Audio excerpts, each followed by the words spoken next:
Hi, I'm Boyce Lancaster, and with me today is Nat Chaitkin. We're having a Coda at home conversation. Nat, we'd normally do this in front of the Southern Theater stage, but you've got your own stage there in what a nice setting it looks like. So, well, this is part of my teaching studio at home. So yeah, I've got a little company behind me, my collection of jazz photos. That's, these days, you gotta take what you can get. Exactly. Well, and speaking of teaching studio, normally you might have a stream of students coming in there during the day, but right now everything is just the way we're talking. You're doing a lot of teaching online. I have been very lucky that, without exception, everyone I teach has been able to make this weird transition to online teaching. And between my private studio and the after school program that my quartet does, I've got about 20 kids I see every week through Zoom or FaceTime or some other online thing. It's not great in terms of the sound quality, but maintaining that connection, that's been Sure.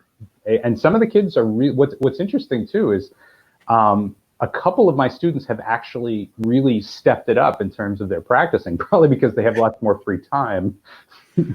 Yeah, and they know that you're going to be showing up again. It's not like, Mom, I don't think I want to go to my lesson today. It's, uh-oh, here comes Nat. I just got the email. Yeah. It's kind of interesting. And what I've found too is that I've been able to actually keep them a little bit more connected to me than usual, because I say, halfway through the week, send me a little video or a recording of the piece they're working on. And that's actually, that's something I think I'm going to keep doing once this is all over, because that sort of week in between lessons, there's a lot of, potential for the kids to kind of go, oh yeah, I got to start practicing, 2 days before. When you're supposed to send the teacher something, there's a little bit more consistent work. So that's been a nice blessing of this whole thing. Well, and the technology in some ways, as we're learning to adapt this, as you said, is something that we'll continue doing. I remember at some point it was David Finkel was recording. He'd have a brainstorm about some kind of a finger positioning or playing on the frog. So he'd go back into the bathroom of the airplane he was flying in and do a little 60-second thing and put it up on Facebook to kind of stay connected with students. Now, I don't know if you want to go that far, but it seems to me that aside from being able to actually reach out and say, no, your finger needs to be here for this fingering, or, you should have your wrist up, that the connection really, it's more consistent in some ways. It's interesting. One of the things that's been really kind of neat about it is that, you see your kids in their house for a change, Yeah. they're used to coming to my place and, saying hi to the cat and coming on in and having their lesson. But, now they're at home, and there's a sort of comfort level, even though, there's this weird interface with the whole online thing, but they're able to, connect from their own space instead of always schlepping to mine. Plus, good for the gas mileage. Sure. Well, you've been working with some homeschoolers too, I understand. Yes. I had a really fun time about a month ago with one of ProMusica's groups of students that is a bunch of homeschoolers. And normally, I think they would meet in a specific place to have a sort of enrichment session, but obviously that wasn't possible. So we just all got on Zoom, and they were studying 3 different composers: Beethoven, Brahms, and Dvorak. And so I did a little bit of playing of each of their, well-known pieces for cello, and talked a little bit about their lives, and it was really neat. I would have preferred to do it in person, of course, but as a, and the kids got to ask questions, and it's interesting how you can adapt something that, normally should be, and ideally, of course, would be in person. You can make it work. Well, in some ways, at least for those kids, it was maybe a little more personal because it was their conversation and their time hearing you play. Mm-hmm. Yeah, it was a really neat experience. I'd like to do it again.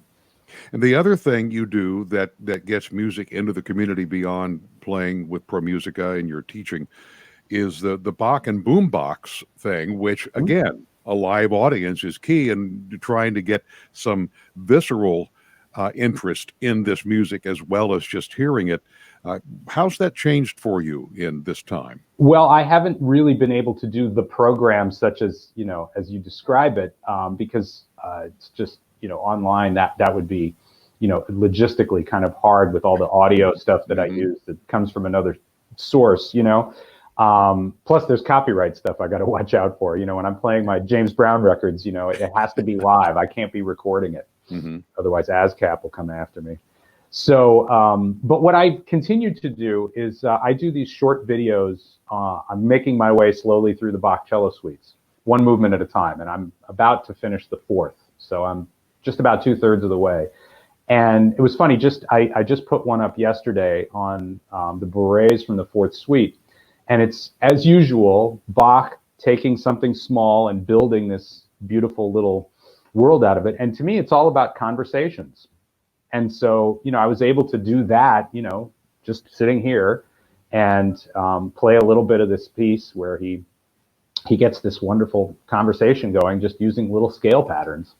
And it was really, nice to be able to keep doing at least that part of it. I do miss being able to get out in front of a crowd and have some fun. That the whole point of that program is to make classical music less imposing and serious. Yeah. And, I guess I could do it online. I haven't really explored that yet, but it might be. You might be able to do something where you include some links in your presentation so they can go check the examples themselves and have a little fun doing some homework, so to speak. Right. Yes, that is certainly something. Yeah, I've toyed with the idea of doing a sort of. I've done a couple things on Facebook Live in the past where I was just playing, and maybe I could tie it in and do a more online version of the program. That'd be kind of fun. Yeah. Well, you've been not only recording some Bach, but you said it also really has been helpful for you during 7 going on 8 weeks, really, of exile, so to speak. You want to share a little bit of that with everybody? Sure. I mean, I'll just, I can play a little bit, and we'll see how the sound is here. Sure. Let me play just a little piece of what I was just talking about. That because I think for me, especially just like right now, having this conversation, that's very therapeutic. Talking to people, it's a little harder to do these days, in a meaningful way. So let me just play a little bit of this, and then I've also got some examples of, what's great about Bach and other composers is that you can find whatever mood you're in, there's music for it. And there's a certain determination that comes with Bach all the time that I think this piece definitely has right at the beginning.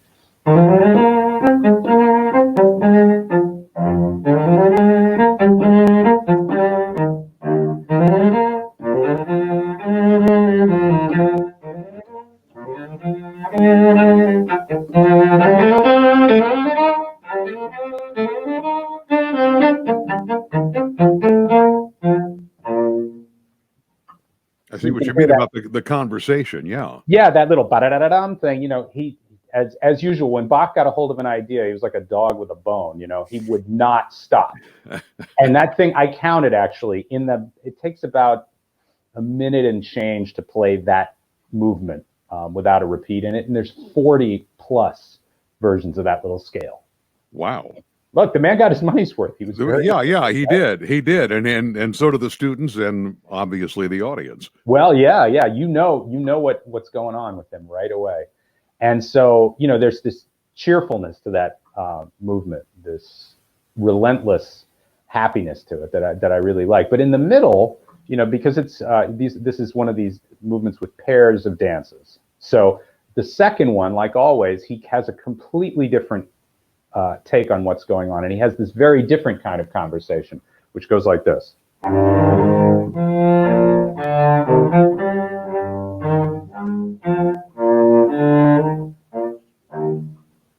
And I remember back when I was in school, one of my classmates said a teacher of his had described that as two monks walking through the woods, having this very quiet but meaningful conversation. You know, there's this empty space within he's working. It's just amazing, you know, in contrast with the busyness of the first one. Just, you know, once again, this little, you know, 3-minute miracle that Bach puts together. Really, a lot of those. Oh, That's a beautiful description too of the feel of that segment.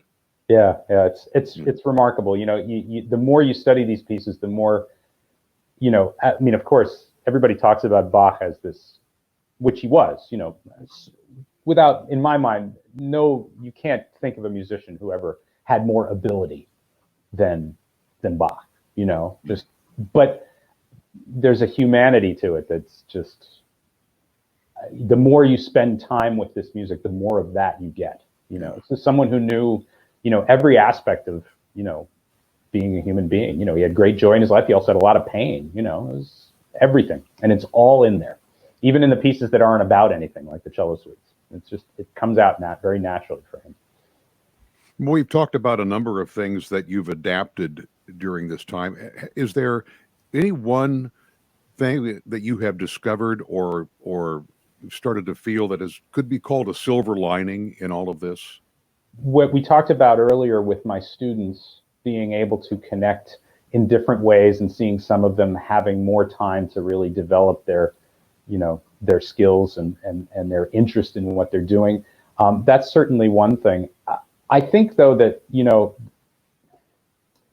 as a performer, you know, I was just on the phone with my colleagues from my quartet four-way before we started this conversation, and we were talking about what our life looks like in the near future. Mm-hmm. And, you know, there's a lot of reasons to be pretty downbeat about that, you know. Getting people into a concert hall, you know, having people host fundraisers for us the way we're used to. You know, these are challenging things to envision at the moment. And, you know, we teach in a school. Who knows what that's going to look like, right? Exactly. But I will say, and I said, this is what I said to them. I said, there is no question in my mind that we will come out of this with people more grateful for what we do than they already were. That I am 100% certain of. And you know, you can find that evidence of that in the ways that people are connecting through music now. There's, you know, I was just reading an article about all the musicians who are playing Bach into hospital rooms, you know. Yes. And the kinds of things.